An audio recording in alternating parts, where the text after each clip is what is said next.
Welcome to my channel Hema హంగామా. నేను మీ హేమ. అందరూ ఎలా ఉన్నారు? బాగున్నారు కదా? నేను కూడా చాలా చాలా బాగున్నా. ఈసారి హేమ హంగామాలో అప్డేట్ ఏంటి తెలుసా?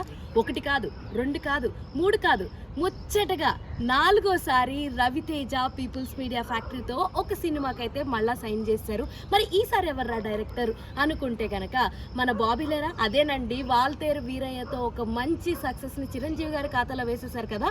సో డైరెక్టర్ బాబీ డైరెక్షన్లో పీపుల్స్ మీడియా ఫ్యాక్టరీ తోటి ఇంకొక సినిమా అయితే సైన్ చేశారంట. ప్రజల మనిషి సంథింగ్ ఒక టైటిల్ తోటి అయితే సినిమా రాబోతుంది అని చెప్పేసి లోపల ఇన్సైడ్ టాక్ అయితే ఉంది. మనందరికీ తెలుసు, లైక్ బాబీ గారికి ఫస్ట్ సినిమాని ఆఫర్ చేసిందే రవితేజ గారు.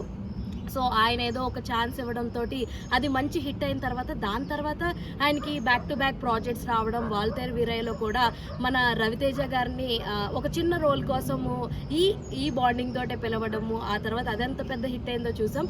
మరి అలాంటిది వీళ్ళిద్దరు కాంబో చాలా అంటే చాలా బాగుంటుంది. అది పక్కన పెట్టేస్తే రవితేజ గారికి పీపుల్ మీడియా ఫ్యాక్టరీకి ఏమన్నా సింక్ అంటే మామూలుగా ఉండదన్నమాట. ఫుల్ స్వింగ్లో ఫుల్ సింక్లో ఉన్నారు. ఫస్ట్ ధమాకా సినిమా చూసుకుందాం. ధమాకా అయితే బ్లాక్ బస్టర్ హిట్ అయిపోయింది. ఆ తర్వాత ఈగలు ఆశించినంత స్థాయిలో ఆడలేదు. బట్ ఇప్పుడు ముచ్చటగా 4వసారి వచ్చేస్తున్నారు. సో ఈసారి ఎలా ఉండిపోతుందో, ఇంకా ప్రాజెక్ట్లో ఎవరెవరు హీరో హీరోయిన్స్ ఏంటి, ఇవన్నీ డీటెయిల్స్ తెలుసుకోవాలి అంటే ఇంకొన్ని రోజులైతే వెయిట్ చేయాల్సిందనమాట. ప్రస్తుతానికి 1 కాదు, 2 కాదు, 3 కాదు, ముచ్చటగా కాదు 4వసారి, ముచ్చటగా 3వసారి అనకూడదు. సో 4వసారి రవితేజ గారు పీపుల్ మీడియా ఫ్యాక్టరీతో అయితే ఇంకొక సినిమాలో రాబోతున్నారు. అది కూడా బాబీ దర్శకత్వంలో. ఇందులో కూడా బాబీ గారు ఏంటంటే, సో రవితేజ గారిని స్పెషల్గా చూపిస్తూ, స్పెషల్ హైప్ ఇస్తూ, సో క్రియేట్ చేస్తూ మంచి ఇంపాక్ట్ ఉన్న క్యారెక్టర్లో చూపించబోతున్నారు.